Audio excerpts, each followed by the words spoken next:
લોકશાહીની આ પ્રથાને આપણ જીવંત રાખીએ। ઘેર હોય કે હોય ઓફિસે મતદાન અચૂક કરીએ।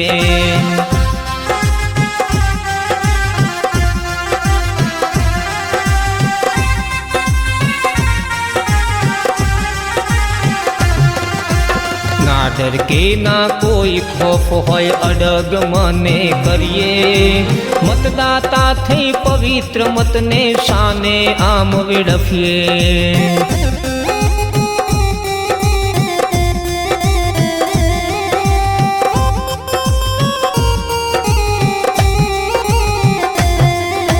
पक्षपात अने वेर झेर थी दूर सदाए रहिए।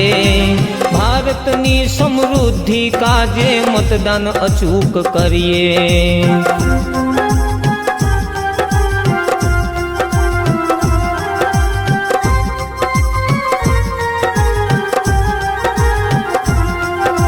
લોકશાહીની આ પ્રથાને આપણ જીવંત રાખીએ।